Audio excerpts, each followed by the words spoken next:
Hello, friends. Welcome back. My name is Octavia, and this is my astrology podcast. Thanks so much for being here with me. I am very excited to be back on the podcast after having a break and during this especially eventful period of time that we find ourselves in. So I am currently recording this in Hobart, Tasmania. I ended up down here for various reasons, and I'm in love with it. It's beautiful, it's amazing, very inspiring place to be. And I'm recording this in an Airbnb that I'm actually going to be checking out of tomorrow, and I just wanted to drop in with you all while I have the time and space to do so because I have really missed it. So today I wanted to talk to you all about, just to recap some of the recent astrology transits and events that are likely still having an impact on us in our daily life. We began the month, of course, with the new moon in Aries, and that was the kind of the spark that started the month of April. So we've had, of course, not long after that, the Mars-Saturn conjunction, and then, which of course has come with its own difficulties and complications, of course. And as of this week, we've got the Jupiter-Neptune conjunction happening the 13th on the Wednesday, and the full moon in Libra on Sunday. We have the 17th. So basically Easter weekend is going to be full moon weekend coming up. So I want to talk about that today, and I'm also going to talk about how, as we continue and close out the month, we're going to have our big, depending on where you are in the world, our big eclipse in Taurus, solar eclipse, so new moon, that's either going to be May 1st or last day of April here in the Southern Hemisphere. So it's just a really impactful month, starting with a new moon in Aries, beginning May with a solar eclipse in Taurus, of course, that is going to be in range of Uranus. So lots of exciting and jarring and really lush in terms of the Pisces stuff with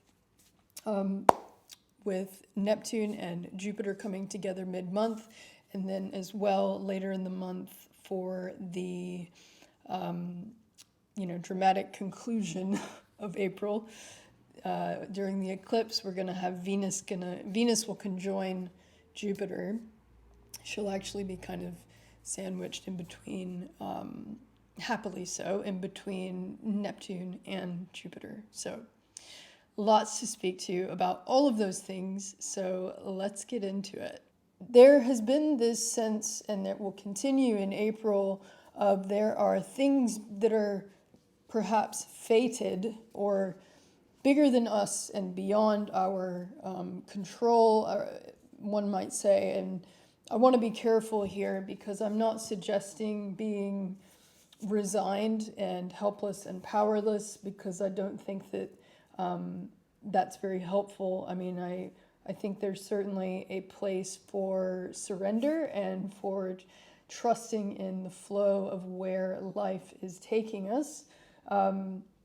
But in terms of this month and this influence, there are some larger contributing factors that are at play here that we are likely experiencing. We've also had Saturn squaring the nodes, and Saturn will continue to square the nodes in South Node in Scorpio, North Node in Taurus. At some stage, we come up against or to the end of our power.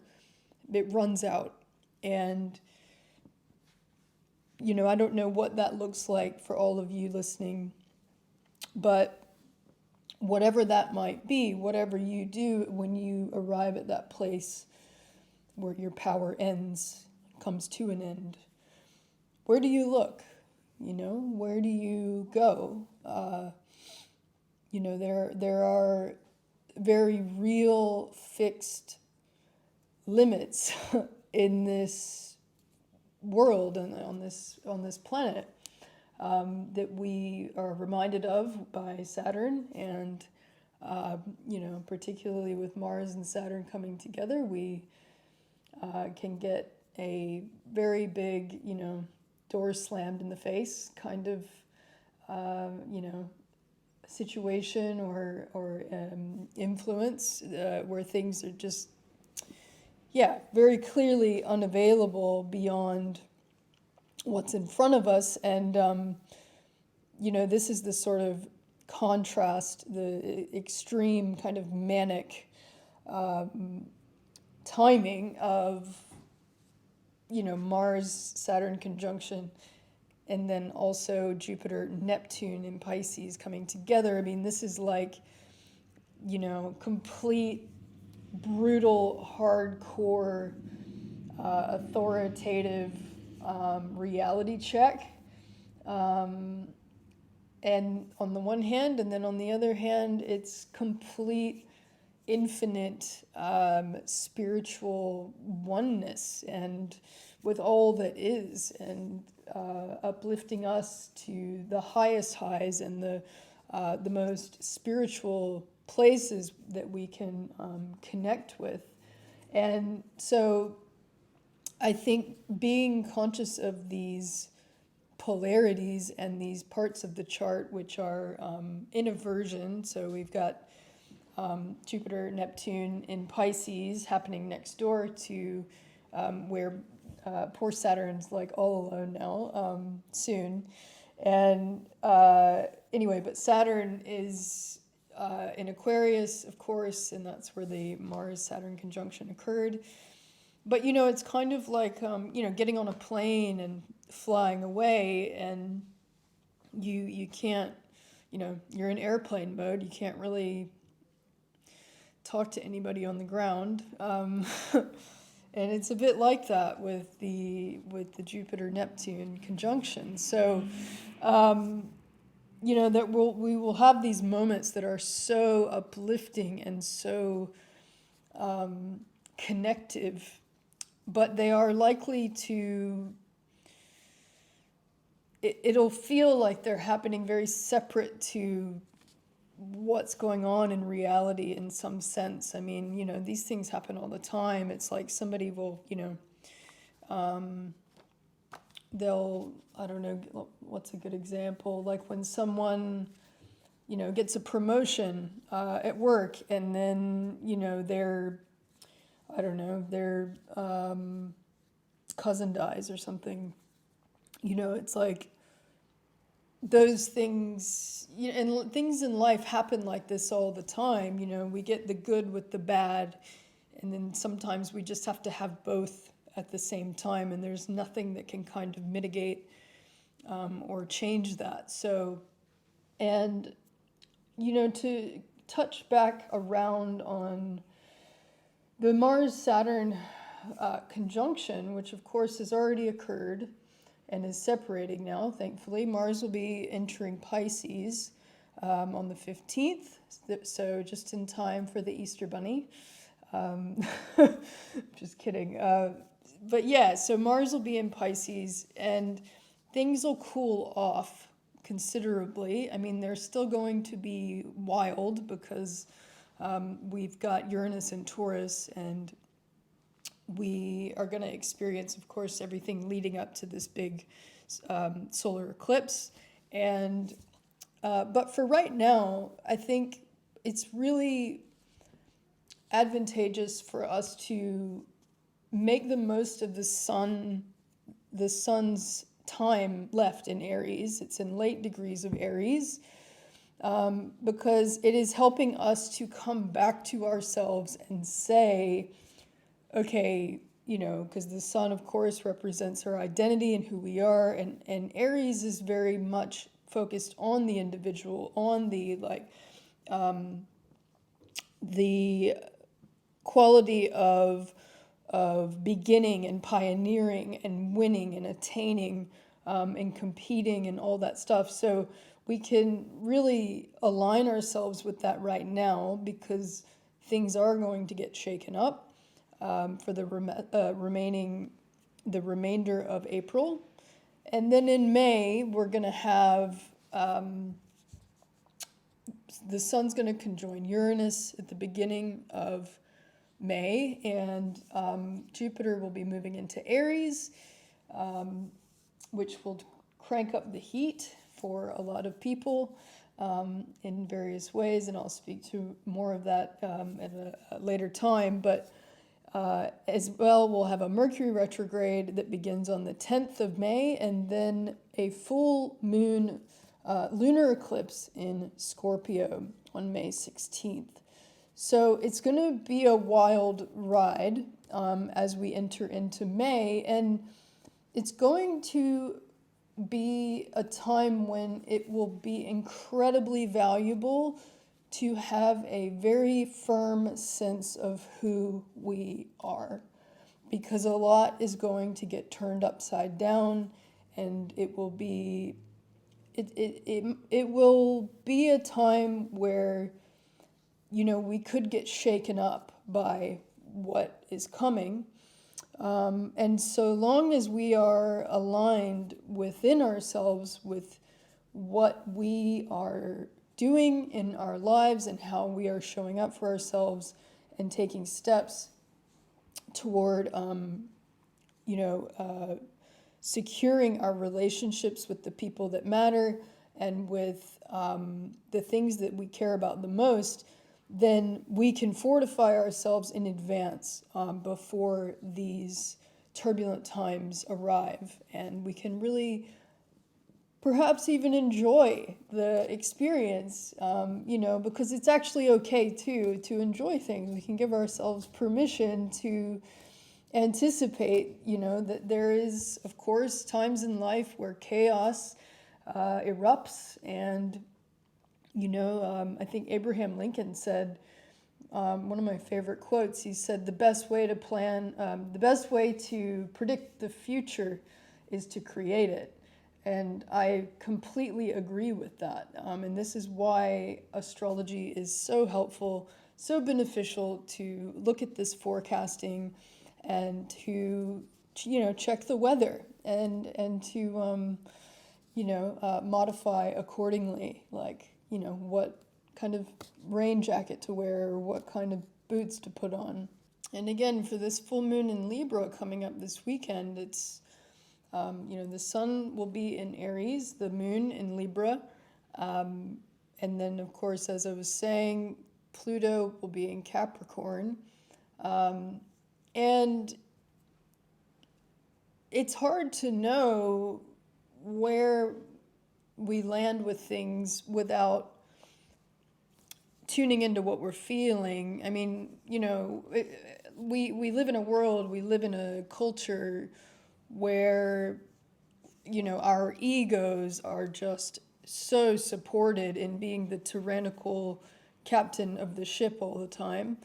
And, that's just what's encouraged, and that's the nature of our ego anyway. Like, that's actually just the way that it operates evolutionarily, just to keep us alive. That's what it's there for. But, we have to remember that it has its limits. And, this is where things like the full moon being about shedding light on what we can't typically see, what we can't typically access, and being able to tune into that part of us that that is a little bit more hidden, a little bit more private, and tuning in to what we really feel now, because there's a lot that's happened and there's a lot that's changed externally. And when there is a great deal of external change, inevitably it creates internal change. And we can't really show up for those changes until we actually take the time and space to locate what that has actually produced within us. And I think that this full moon coming up is going to be a helpful moment in the astrology for shedding light on what is usually unavailable, particularly because it's going to be squaring Pluto, which will draw from an even deeper place. And it's likely going to give us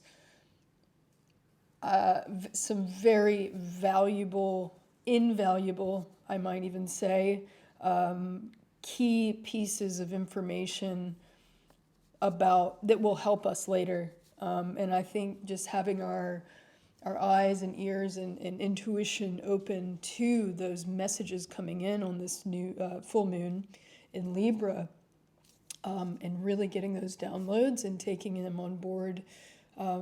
This is a time when, particularly with the Jupiter-Neptune conjunction, but I think it's important to remember we have so much extra support available. Whatever you turn to in the unseen realms for support, whatever spiritual practice you have, there's really no limit to what's available now, if so long as you're willing to ask for the support, and that is key, because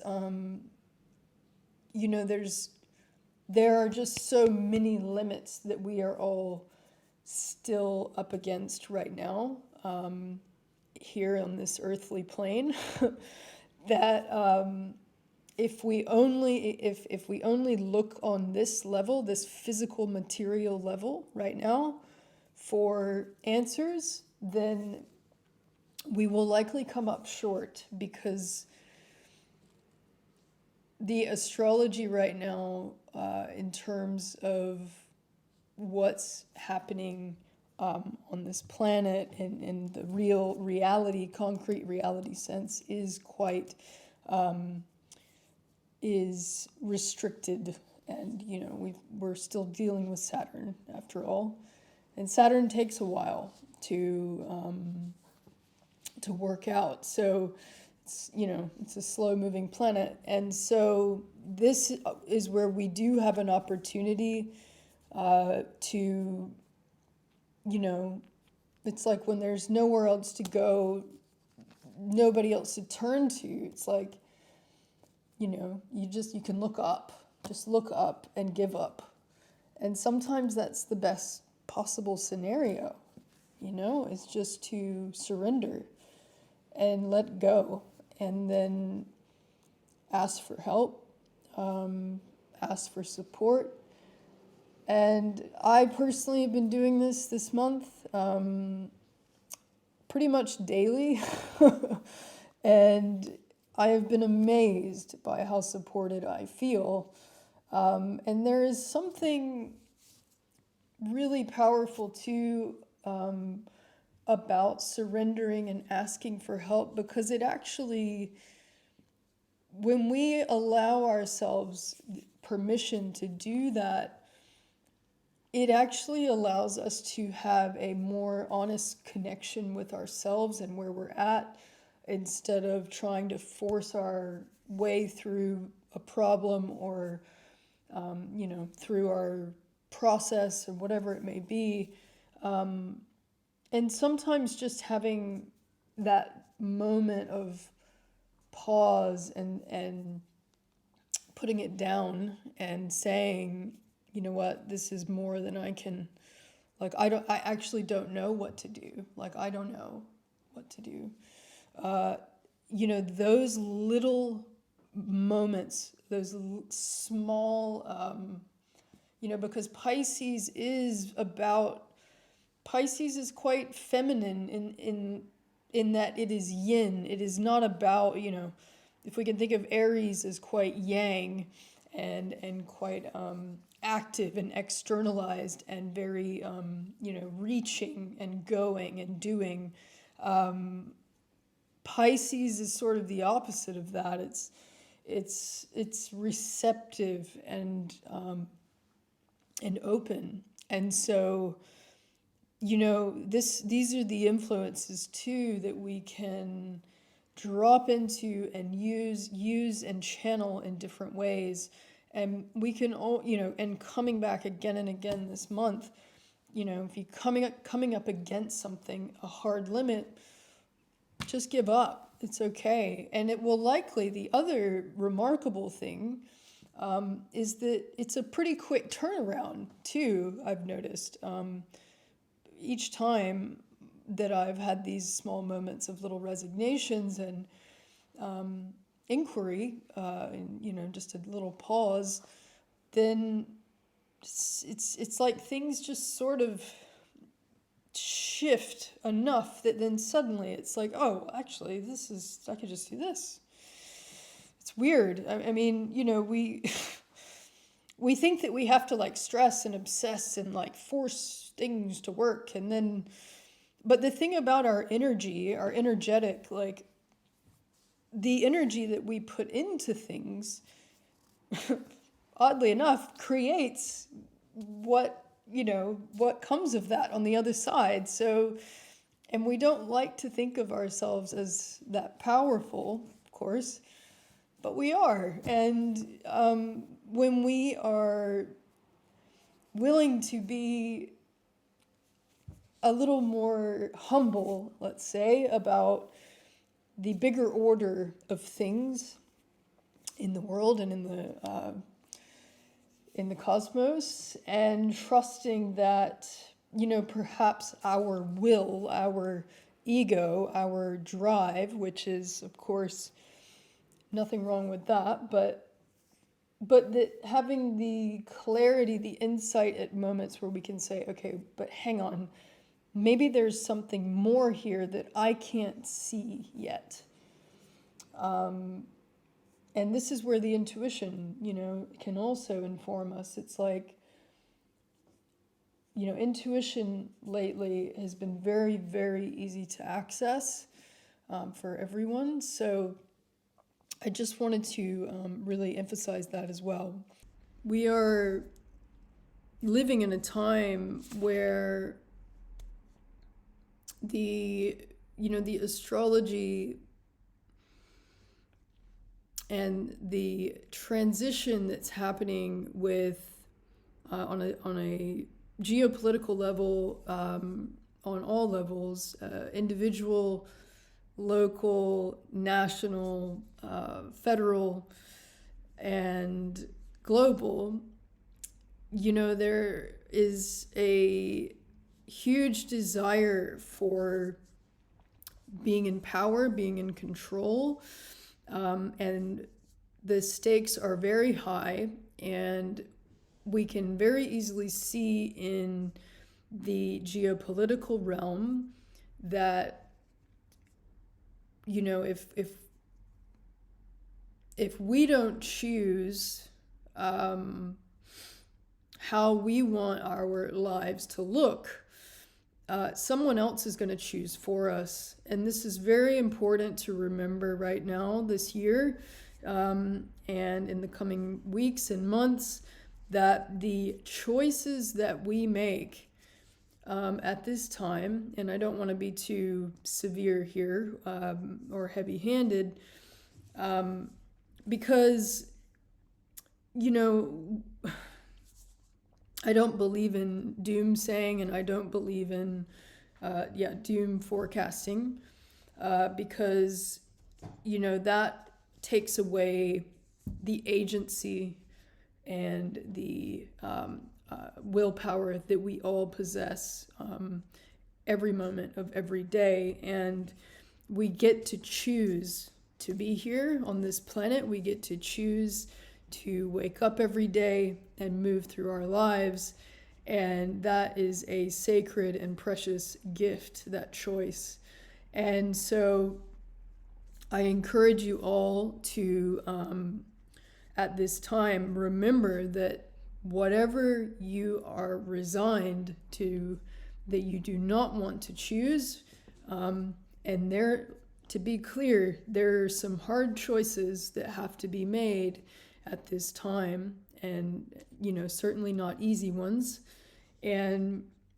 whatever those may be, I encourage you to make those choices, to call upon the support that you need to guide you and to bring you to a place where you can make those choices, because otherwise, as I said, someone else will choose for you, and you will have to live with whatever someone else chooses. And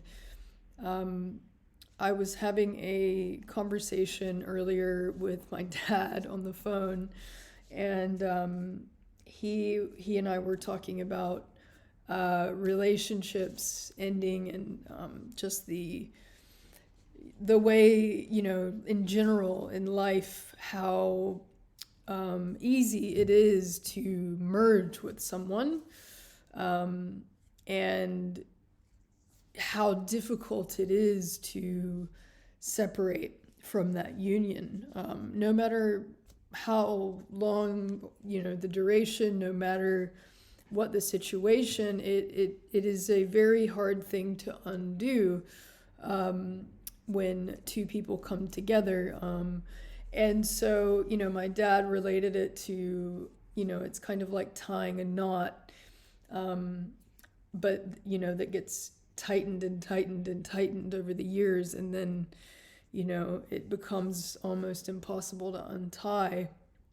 And I thought that was a really profound thing to hear him say, that I had never considered before. And I think that it's a really good example too, I think, of what we merge with in this life, and not even necessarily on a relationship level, but every choice that we make in our lives of what we decide to have union with, like what we commit ourselves to, and who and why. And I don't mean who as in primary partners or lovers, whatever it may be, but I mean where we are, who we surround ourselves with, who we work with, all that sort of stuff. It becomes a part of us fundamentally. And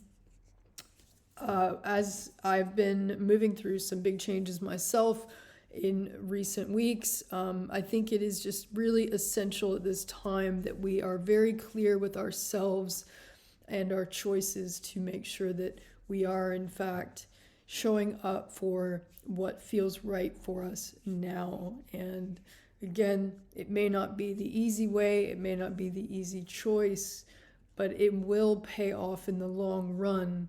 And it always does, if we can trust ourselves, if we can trust.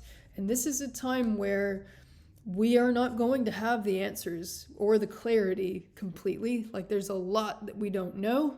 And this is why I encourage you all to tap into that intuition.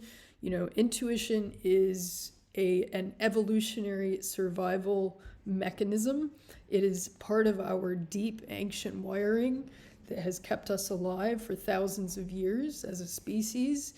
And our intuition is incredibly accurate. And so long as we are able to detect and understand that intuitive resonance as such, and follow it, then it will not lead us wrong. When I arrived here in Hobart a week ago, I came across a beautiful sculpture commemorating the women and children of the Convict story here. So there were roughly 13,000 female convicts that were brought here in the 19th century, and actually right up until around the time of the last Jupiter-Neptune conjunction in Pisces. And they were brought here, and many of them were separated from their children. And, the children were put in orphanages and then and in institutions, and so were the women. And this is a very kind of quiet and I think the piece, the sculpture, and the series is called, I think, Out of the Shadows. I'll have a link here and show you guys on the video, but From the Shadows, something like that. Anyway, and it was kind of this effort to illuminate these parts of history that have just gotten kind of forgotten. And I found it really interesting that these themes of, forced exile and isolation and trauma that, these women underwent, and this separation from their children, that was also happening around the time of this incredibly, connective, uplifting signature of Jupiter-Neptune conjoining in Pisces the last time. It was really a stark reflection of the same themes that we are still contending with here in 2022.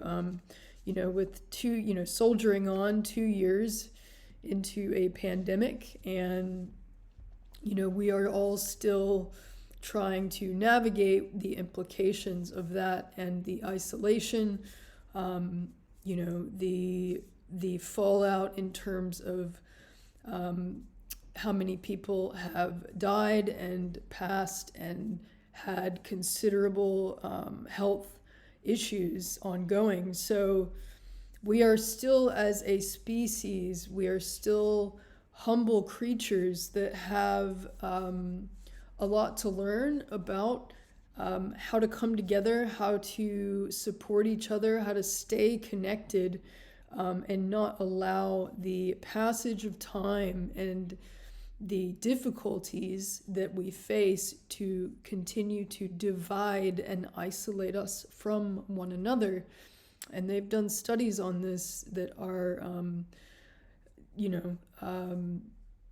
undeniable, and, the connection between people who have long-term terminal illnesses is directly tied to people who are lacking connections in their lives. So people, the more isolated they are, the more prone they are to chronic, long-term, and terminal illnesses. So we have to remember this. We have to remember how important it is for us to stay connected in a world that wants to divide us. It's a very old narrative. It's a very old tactic. And we have all we need now at this time, and then some, to stay connected, to make those changes one step, one day at a time in our own lives, in our own being, in our own way of choosing to live this life each and every day. So I think that's going to do it, guys, for this one. Thanks again for tuning in. I'm going to be bouncing around a little bit, but I will be dropping in with you guys again soon. If you have any questions for me, if anything landed for you during this episode that you would like to reach out and share with me or ask me, let me know. Drop me a line. You can find me on Instagram. You can also find my Patreon page. You can hit me up there. And I'm sending you guys so much love. And until next time, stay safe, well, and wise.